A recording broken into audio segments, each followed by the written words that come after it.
Sir আমি যমুনা ফিউচারের ওখানে দাঁড়ায় আছি। এখন ইনি বললো যে ভাই আমি 300 ফিটের থেকে 2 কিলোমিটার একটু ভিতরে যাবো, ইমার্জেন্সি আমার একটা বায়ার আছে, উনার একটা কাগজ আছে, কাগজটা দিয়ে আমি চলে আসবো। আমি বলছি ভাই কত দেরি হবে? বলছে ভাই সর্বোচ্চ আধা ঘন্টা থেকে 25 মিনিট এরকম। আমি বললো যে উনি বলে, আমি বললাম 500 টাকা। উনি বললো ভাই 400 টাকা যাবো আসবো, আমার এখানে আবার জরুরি কাজ আছে। আমি বললাম যে ভাই 300 ফিটের থেকে কয় কিলো হবে? বললো যে 2 কিলো 2.5 কিলো। আমি ওখানে নিয়ে আসার পর বললো যে ভাই উনি তো দোকানটা বন্ধ, সামনে একটু। উনি এইভাবে নিয়ে আসছে, নিয়ে আসার পর ওইখানে আমার একটা দোকান আছে, ওই দোকানের ওখানে থাকেন। আমি বললাম যে ভাই আমি এত দূরে রাত্রে এখানে আমি আসবো না। বলছে ভাই আমি খুব বিপদে আছি, আমার এই কাগজটা দিতেই হবে, না দিলে আমার চাকরির সমস্যা হবে। তো উনি ওখানে দোকানে আসার পরে একটা চায়ের দোকান খোলা ছিল, তো উনি বললো ভাই পাশের এই দোকান ইনি বন্ধ। তো বলছে হ্যাঁ আজকে আসে নাই। বলতেছে যে ভাই তাহলে আমি একটা বিড়ি খাবো, আমি বিড়ি খাই আমি চলে যাবো। তো আমাকে বলছে আপনি বিড়ি খান? আমি বলে যে না আমি বিড়ি টিড়ি সিগারেট টিকেট কোনো কিছু খাই না, আপনি খান। তো উনি খাওয়ার পর আমার আবার বাইকে উঠলো, উঠার পর বলছে ভাই চলেন। আসার পরে ভাই দোকানের থেকে হয়তো 1/2 কিলোমিটার পরে একটা চৌরাস্তা পাওয়া যায়। চৌরাস্তা পার হওয়ার পরেই এই রোডের ভিতরে আমার গাড়ি 40-45 স্পিড ছিল। তো উনি আমাকে ওই মুরচির গুঁড়া, মানে এমনি কথা বলতে বলতেই মুরচির গুঁড়া একদম চোখে মুখে মাখা দিয়ে আমি তখন আর কন্ট্রোল না করতে পারে আমি ডান দিকে পড়ে গেছি স্যার। পড়ে যাওয়ার পরে আমি অনেক চিল্লাচ্ছি, কিছু সিএনজি যাচ্ছে, উনিরা চলে গেল 2টা সিএনজি। পরে আমার পাশ দিয়ে আর একটা বাইক চলে গেল, উনিরাও চলে গেল। পরে আমি আরো অনেক চিল্লাচ্ছি ভাই আমাকে বাঁচান বাঁচান, আমি মরে যাচ্ছি, আমার সমস্যা হচ্ছে। পরে দেখি যে 2-3টা বাইক ভাইরা যায় আমাকে হেল্প করলো, ওরা অনেক উঠায় মুঠায়। আর ও দৌড়ে চলে আসে তখন? ওকে আমি আর দেখিনি ভাই, আমি অনেক চিল্লাচ্ছিলাম। তবে আল্লাহ আমাকে হয়তো শক্তি দিয়েছে, আমি এখন পর্যন্ত সুস্থ। আচ্ছা এই ঘটনা, তাহলে আপনার নাম কি? আমার নাম মোহাম্মদ ইয়াকুব আলী। ইয়াকুব আলী, বাড়ি? বাড়ি হচ্ছে পাবনা। পাবনা? জি। হ্যাঁ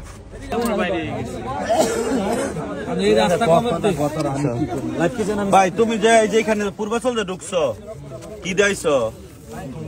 মোটরসাইকেল দিয়া। এই মোটরসাইকেলটা তুমি কি হিসাবে আনছো?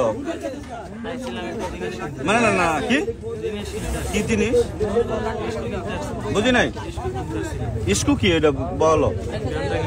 গাঞ্জা খাও তুমি? হালকা পাতলা খাও। আচ্ছা তুমি যে গাঞ্জা খাও, তুমি কই আইছো? এটা হেলিপ্যাড। হেলিপ্যাড গাঞ্জা পেছে? কার কাছ থেকে আইছো? মানে ওইটা কি মানে ওর বাসা কোথায়? বাসা কোথায়? মানে হেলিপ্যাড কি মানে গাঞ্জা বিক্রি করে? আচ্ছা এখানে নিয়ে যাইতা। তো তোমার শরীর ভিজে কে ভাই?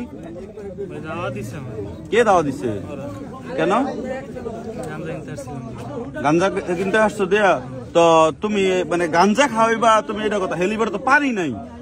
হেলিপ্যাডে কোনো পানি আছে? আশেপাশে পানি আছে? তো তুমি ভিজলা কেমনে? আমার কথা হলো এইটা।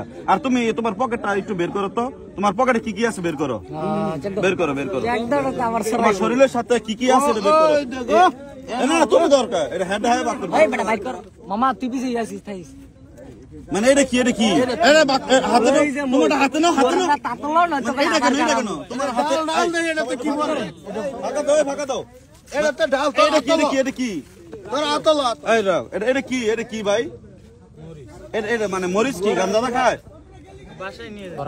মানে এটা কি গাঞ্জা দিয়ে খায়? বাসায় নিয়ে যাবে এটা ছিড়ে খায়। আচ্ছা তোমরা আমি আর জিগাই, তোমার শরীর ভিজা, তোমার পকেটে এই মানে তোমার শরীরের মধ্যে আর কি কি আছে বের করো দি। তুমি প্রথম পকেটে হাত দিয়ে বাক করলাম মরিচের গুঁড়া। এটা কি? এটা বাক করে। এটা কি কি? এটা কি আসলে কি? আস্তে আস্তে বাইর করো সব দিয়ে খানো। মানে এগুলা কি? এগুলা কি ভাই? হ্যাঁ টিস্যু। এটা এগুলা কি? চাবি কিসের? এটা একটু হাতে নেন ভাই। আপনি তো আপনি হাতে নেন। না না আপনি দেন। শুয়ারটা তো অজ্ঞানের সুত মিলাইছে। আরে আর পকেটে কি কি আছে দেখি। ব্যক্তির অজ্ঞান করে হরে গেলাম যাইবো। আর কিছু না তো আপনি এই পকেটে সাথে ভাই আপনারা কথা বলেন, আমি আর একটু জিজ্ঞেস করি। একটু ছাতা দেন, ওনার আলোটা দেন। এই আপনার গাড়ি কোন? আর কিছু নাই? আপনার সাথে কি মানে মোবাইল? না না আপনার সাথে কি মোবাইল আছে? আপনি মোবাইল নাই তো জাল লগে গাঞ্জা কিনতে আইছেন? এই গাঞ্জা যে নাম্বার বা হলো যোগাযোগটা মাধ্যম কেমনি মানে যোগাযোগ ছাড়া মানে আপনার লোক গাঞ্জা আপনি খেতে এসেছেন হেলিপ্যাড গাঞ্জা বিক্রি করে রেগুলার হ্যাঁ মাঝে মাঝে এসে কি গাঞ্জা স্পটে হেলিপ্যাডে পাইতেন আমার কথা হচ্ছে আপনি যে হেলিপ্যাডে গাঞ্জার লাগে আপনার লোকের যোগাযোগ কোনো মাধ্যম নাই সেইখানে আপনি কি নিয়ে আইছেন মরিচ কি গাঞ্জাটা খায় গাঞ্জাটা মরিচ খায় তো না খাইলে আপনার লোক ভাই মরিচের প্যাকেট এটা কি এর বাক করেন আপনি বের করেন হাঁটুর কথা দেন মিয়া হাঁটু এটা কি ভাই এটা একটু মোয়া দেন মরিচ না এটার গুণ আমি দেখি আপনি দেখি জাল লাগেনি হ্যাঁ এটা কি আপনি স্বীকার করবা এটা মরিচ এখানকে বাসা হতেন এটা মরিচ এই মরিচটা কেন আপনার এটা কি মরিচ আপনার কথা আপনি যেটা বলেন এইটার গুলো না মরিচ তা মরিচটা আপনার পকেটে কেন ভাই বাসায় নেওয়ার জন্য ছিঁড়া কেন এটা ছিঁড়ছেন কেন কি কারণে আপনি যে বাসায় নেওয়ার লাগে কি করার লাগে মরিচ রান্না করার জন্য তো ছিঁড়ছেন কেন আপনি কি বেসল ফ্যামিলি আছে আপনার ফ্যামিলির যেই নাম্বার আছে এই মানুষের নাম্বার বলেন আমি ওনারে ফোন দিয়ে তারপরে আপনার মরিচ সম্পর্কে জিজ্ঞাসা বাসা থেকে বলছে কিনা তার মানে আপনি যে একটা যে লোক দা পাঠাও নিয়ে আসলেন না পাঠাও নিয়ে আসেন না এই পাঠাও যে লোকটার মরিচ চোখে মারছেন কেন ভাই সে তো একটা মানুষ রে ভাই একটা মানুষের চোখে মরিচ মারা বুঝেন এই মরিচটা আপনার কথা অনুমতি দিদি